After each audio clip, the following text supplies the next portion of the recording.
we're going to talk about today is the vanity of living wisely. Okay? Now, I'm sure growing up, every one of us has heard you need to go to school, get a good job, the wise talk. It's, you do this, do this, do this, and then you'll be successful, happy, wealthy, and wise. Okay? So let's go to Ecclesiastes 2:12. And I turned myself to behold wisdom and madness and folly. For what can the man doeth that cometh after the king, even that which he hath already done? Then I saw that wisdom excelleth folly, as far as light excelleth darkness. The wise man's eyes are in his head, but the fool walketh in darkness.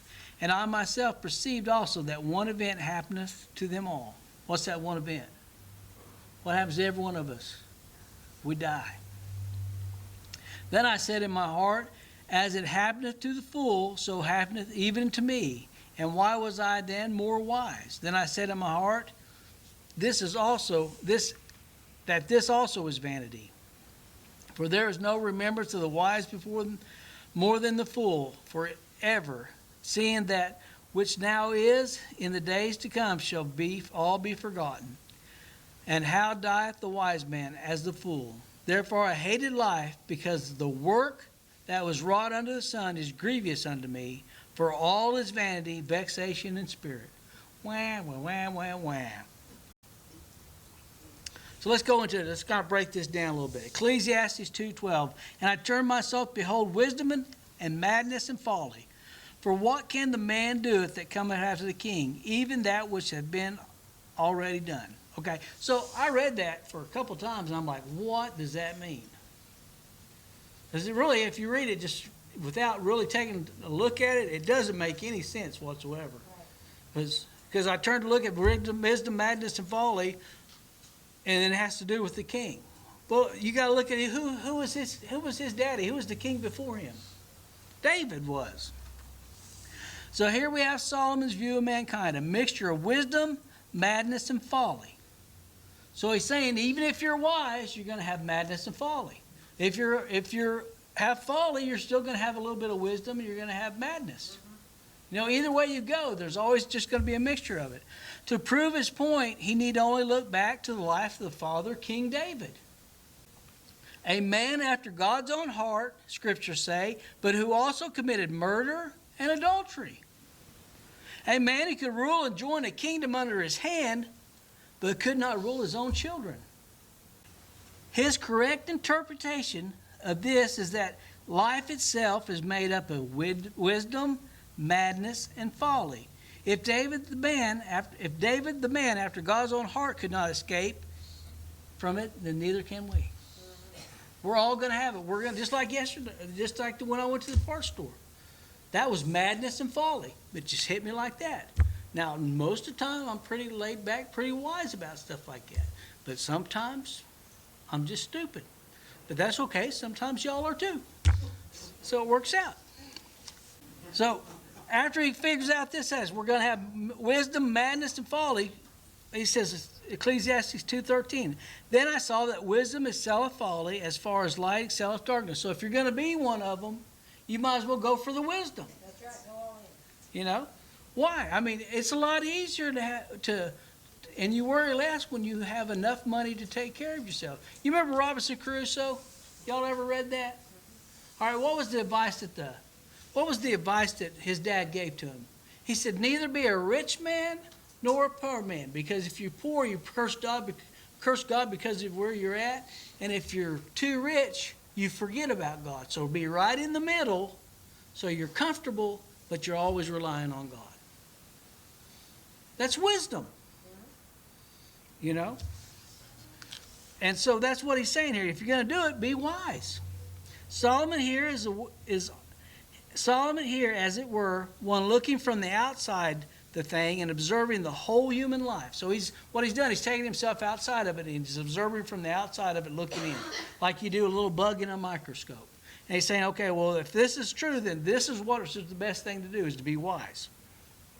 His conclusion is that wisdom is greater than the rest, as much as light is from darkness.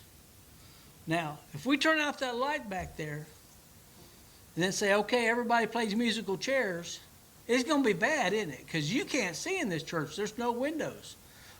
Steve is the world's worst. I'll be back here doing something, and he'll turn all the lights out, and I have to find my way back. I got one little pinhole in the door back there, and that's all the light I got. Oh, I forgot. It was an accident. So, a quick look back. You got to go back to Proverbs to figure out what he's talking about here, okay? Who wrote Proverbs? Solomon. It says, Proverbs 5:1, My son, attend unto my wisdom, and bow thine ear to my understanding. Thou mayest regard discretion, and that thy lips may keep knowledge. 8:1, Doth not wisdom cry, and understanding put forth her voice? She standeth at the top of high places by the way of places of the path. She crieth at the gate, at the entry of the city, at the coming in and at the doors. Unto you, O man, I call, and my voice is to the sons of men. Now, what's that talking about there? I'm telling you what. If you're growing in this world, there's always somebody giving you advice. Always. And what do we always do? Don't listen to it. 9 times out of 10. And if we would just listen to the advice that the people has been through it before, the wisdom is always crying to us. Problem is, we want to do it our way. O you simple, understand wisdom. O ye fools, be you understanding of an understanding heart. Hear, for I will speak of excellent things, and the opening of my lips shall be right things. For my mouth shall speak truth, and wickedness is an abomination to my lips. All the words of my mouth are in righteousness. There is nothing forward or perverse in them. They are all plain to him that understandeth, and the right to them that find knowledge. Receive my instructions, and not silver, and knowledge rather than choice gold. For wisdom is better than rubies, and all the things that may be desired are not to be compared to it. I, wisdom, dwell with prudence, and find out knowledge of witty inventions. So wisdom is the way to go. But we always want to not hear that. We want to make it our way.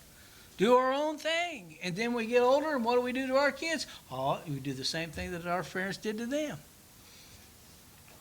Ecclesiastes 2:14. The wise man's eyes are in his head, but the fool walketh in darkness. And I myself perceived also that one happeneth to them all. All right, Steve, when you turn off the light, doesn't make me a fool, okay?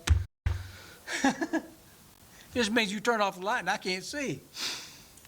But, so what does it mean? And so a wise man, eyes are in his head. He can see what's going on. He's looking ahead.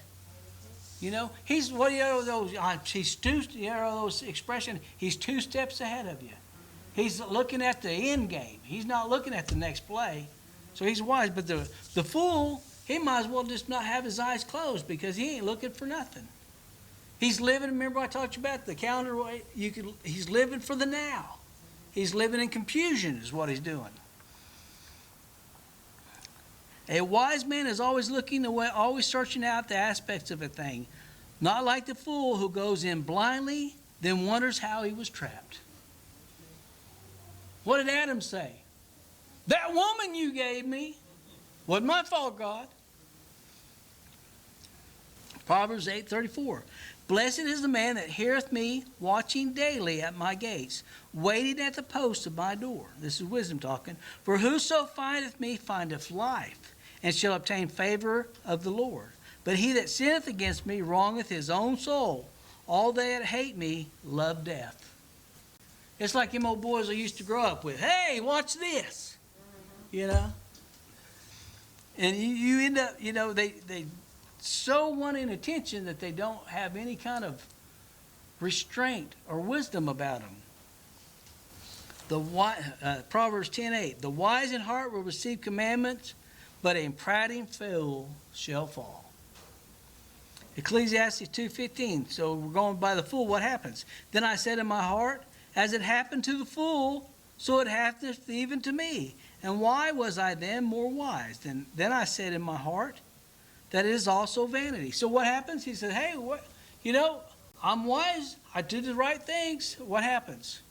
I'm still going to die. Why? How does that make me any better? Here Solomon found the rub.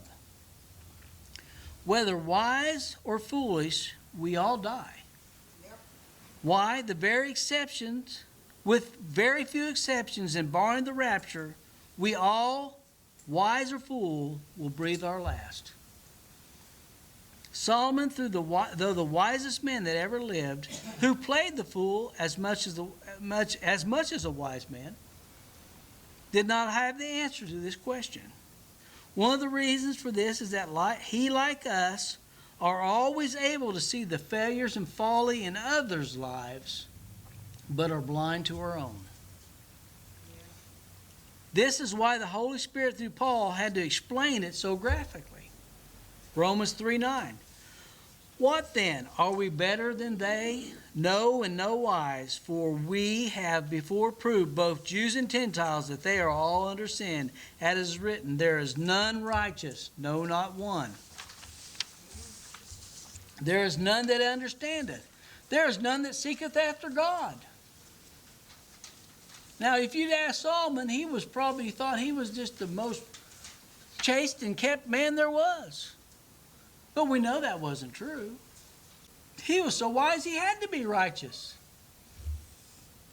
But he wasn't, was he? They are all gone out of the way. They are together become unprofitable. There is none that doeth good, no, not one. Their throat is an open sepulchre. With their tongues they have used deceit. The poison of asp is under their lips, whose mouth is full of cursing and bitterness. Their feet are swift to shed blood. Destruction and misery are in their ways, and the way of peace have they not known. There is no fear of God before their eyes. Now we know that what things soever the law saith to them that are under law, that every mouth may be stopped, and all the world become guilty before God. Therefore, by the deeds of the law, there shall no flesh be justified in his sight. For by the law is the knowledge of sin. So if you're wise and you're trusting in wisdom, you'll only find out that you can't live up to it. Because the scriptures tell us that. So, what is Solomon going to do now? Ecclesiastes 2:16. For there is no remembrance of the wise more than the fool forever, seeing that which is now in the days to come shall be forgotten. And how dieth the wise man? As the fool. What's he saying? He said, well, I did all these great things and no one's going to remember me. This, with very few exceptions, is the route of all of us. We live, we die, and we're forgotten. A forgotten mark on the page of this world is all we are. And some of us don't even rate a comma. Well, I mean, that's the thing. But if you're looking at it that way, that's all there is.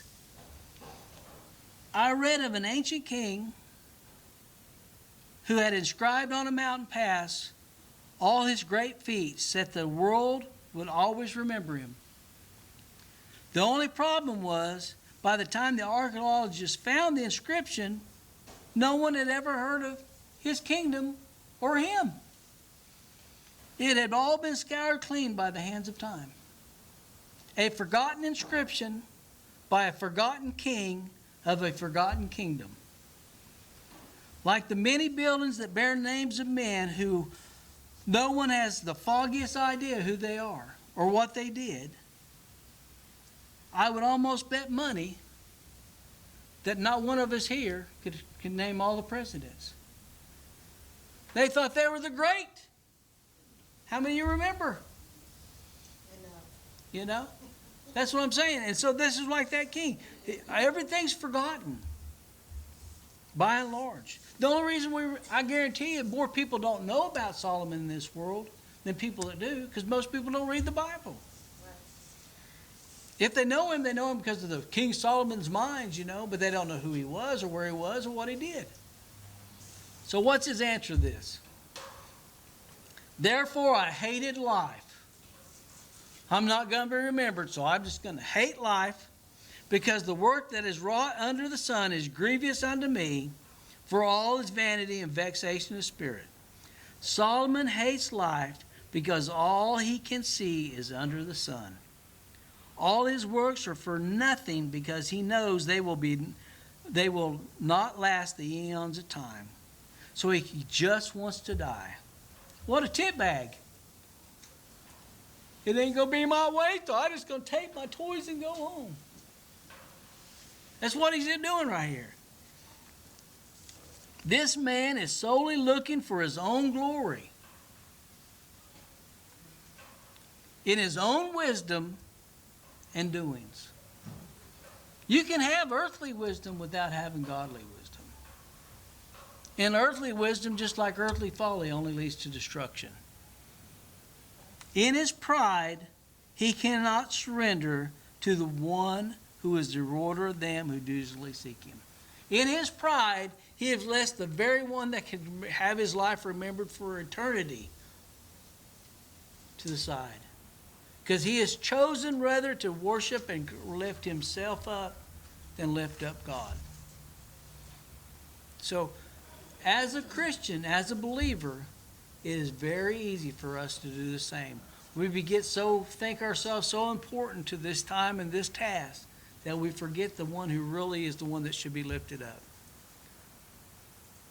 So, let's take his life and his little point here as a cautionary tale. To always put God first, put Christ first, and then everything from that. God bless you. I love you, and we will do it next Sunday.